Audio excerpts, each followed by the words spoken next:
You guys understand here? You come stand here.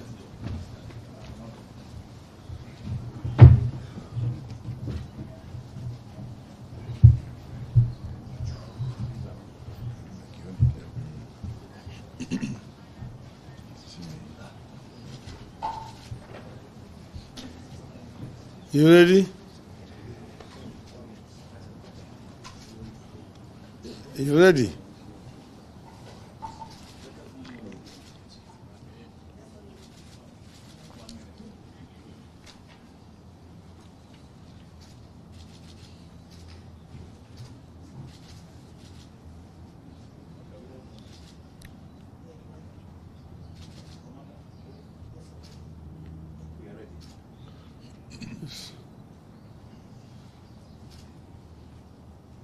Ladies and gentlemen, good afternoon.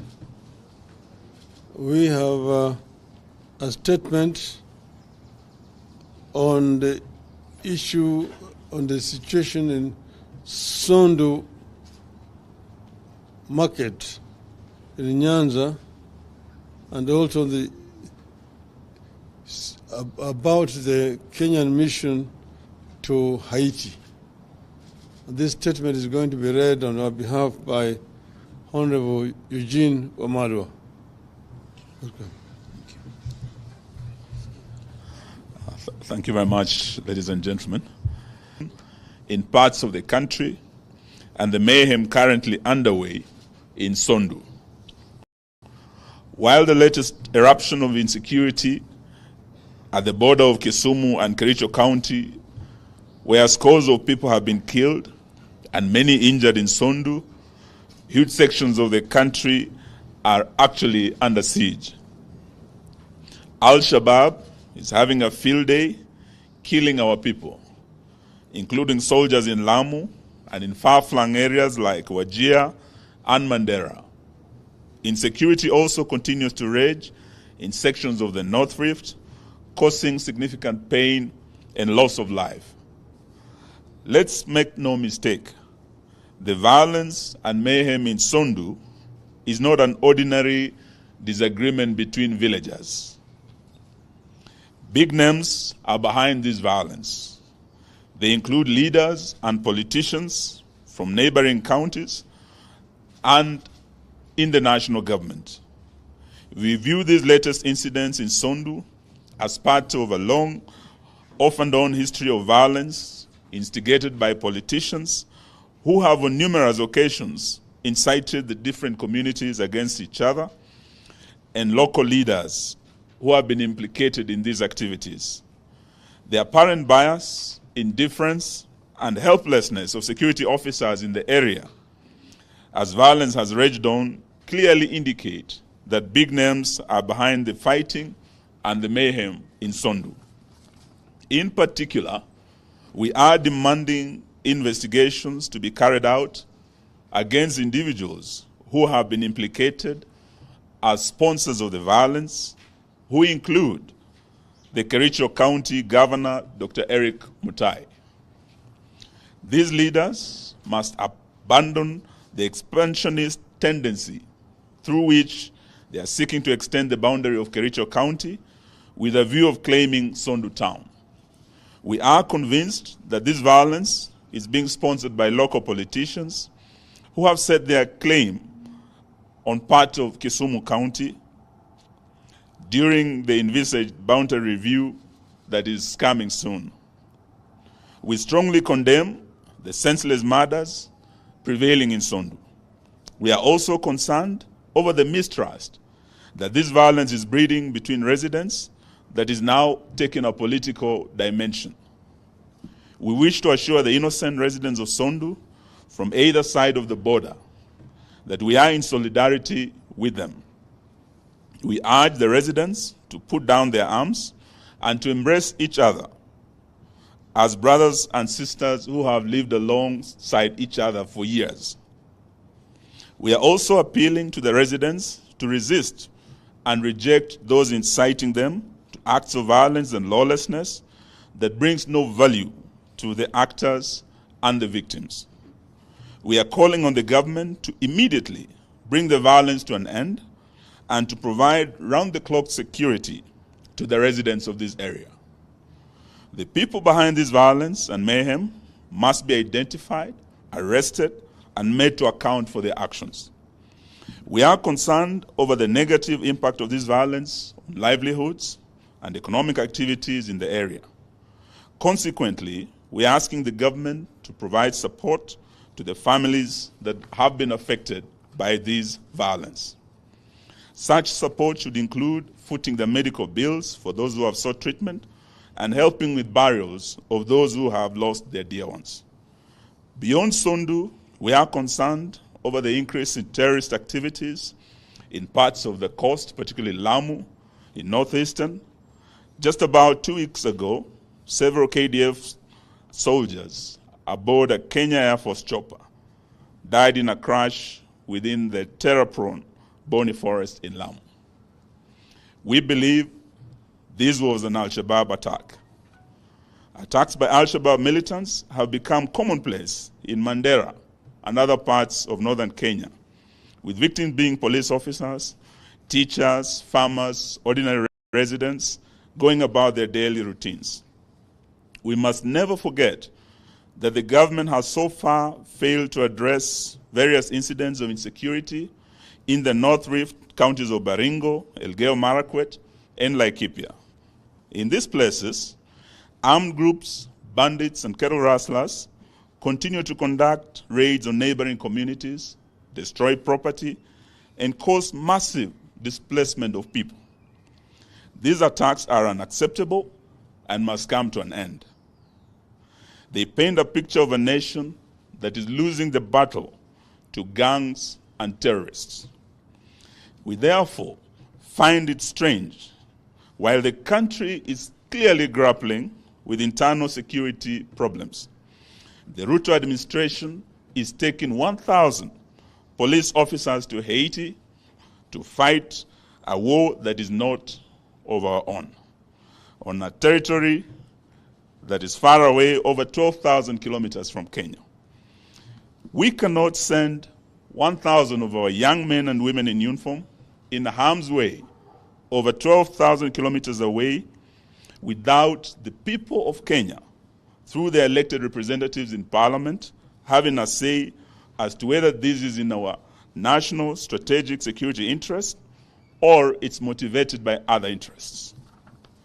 In this regard, we call upon Parliament to immediately summon the CS of Interior, now that his defense counterpart appeared before the Senate yesterday, and he actually ducked this question. He passed the buck to his Interior counterpart. We want him to explain to Parliament, and by extension the nation, the following issues. 1, why are we sending our officers to Haiti to protect Haitians while the security situation at home is deteriorating and they are unable to protect lives and property of Kenyans in Sondu, in the North Rift, in Northeastern, in Lamu, and at the coast against gangs, cattle rustlers, bandits, and the resurgent Al-Shabaab terrorists who are slaughtering Kenyans day and night? 2, why deploy our police while the issue of Kenyan police brutality, particularly in the recent anti-tax protests, which witnessed excessive use of force, killings, and gross violation of human rights, where 72 Kenyans lost their lives through police bullets and thousands were wounded, and the matter is still live before the National Dialogue Committee at Bomas, which was sanctioned by Parliament. Some matters are before our courts, and some matters are still being considered by the Police Reform Task Force. 3, won't this be tantamount to exporting police brutality and abuse of human rights to our black Haitian brothers and sisters who are also protesting the illegitimacy of their president, just the way Kenyans were protesting and were clobbered by the same police? 4, Kenya has an impeccable liberation and Pan-Africanist credentials and ties to the liberation movements in the Caribbean and all over the world, would in sending our officers to Haiti, not at the request of our black Haitian brothers and sisters, but at the request of their president, whose legitimacy has been questioned by his people. Would in sending officers to Haiti taint our Pan-Africanist ties to the Caribbean? Whose heroes, some of them when you walk on the streets of Nairobi, we have our roads named after them. Garvey, Du Bois, Makonnen, Padmore. All these were Caribbean leaders who, with our founding fathers, through the liberation movement, had ties. And now we are going to fight other people's wars. 5, are our police, most of whom can't speak French or Creole, which is the local language there, well prepared to undertake this high-risk mission in a completely different terrain? Are they properly prepared to go on this mission? Or is RUTO ready to sacrifice the innocent blood of Kenyans for American dollars or for international recognition? These are questions Kenyans are asking. We are therefore urging that RUTO must stabilize and secure Kenya first before thinking of sending our security people to what clearly looks like a mission impossible in a faraway country with whom we didn't have diplomatic ties until recently. We call on Parliament to demand oversight on this matter with a view of protecting the young men and women in uniform who are about to be taken to Haiti for a war that is not ours, and at a time when we need them back home to take care of their fellow Kenyans. As a country, we are actually under-policed. As you know, the recommended UN ratio, citizen to police ratio, is 1 to 400. In Kenya, we don't have enough police officers. Our ratio is 1 to over 1,000. We have immediate neighbors to Haiti, like America, that has a surplus. We don't even have enough. So these are some of the issues we want the people's representatives to summon the CS and on behalf of the people of Kenya to question the Haiti deal. Thank you, ladies and gentlemen. Unless you have some questions. Yes. Yes, we can take some questions.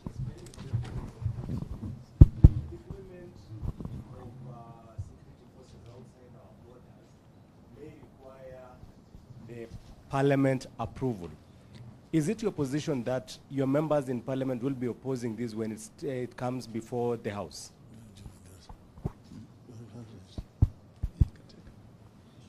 Well, as you know, generally, deployment of forces outside the borders requires parliamentary approval. As you know, when I was the Prime Minister and we took a decision, the Cabinet, to send our forces to Somalia, I took a motion to Parliament, and it was approved, debated and approved by Parliament. Now, this is a similar case. We are sending out our troops or forces outside our borders. It must be approved by Parliament. Just like the defense treaty that has been signed between our government and the government of the United States must also be taken to Parliament and approved.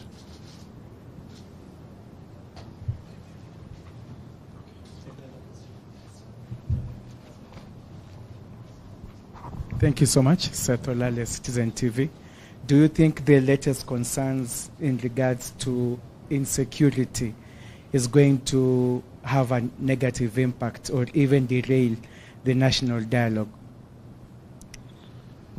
Well, the insecurity in the country is a matter of great national concern. everybody. We cannot just sit and watch as innocent Kenyans are being butchered in their homes. You've seen what is happening there in Sondu. Houses being touched, people being burnt inside their homes. This is something that is horrible. And you have not even seen a statement coming from the government. What we are doing here, we are demanding that the government should come clear and make a statement. And even a minister in charge of internal security would have gone to the scene to go and see what is happening. The fact that they are all silent and business as usual tells you that there's something that they know that other Kenyans don't know. This is something that cannot be tolerated. The talks, of course, as you know, have now reached another stage where they are going to now be debating the material that they have before them. So we don't want those talks to be affected by what is happening. But what we are doing is we are calling the government to action. The government is asleep when Kenya is burning, and this is not right. I think we are done. Thank you very much for your time. We're sending statements to you shortly. Thank you.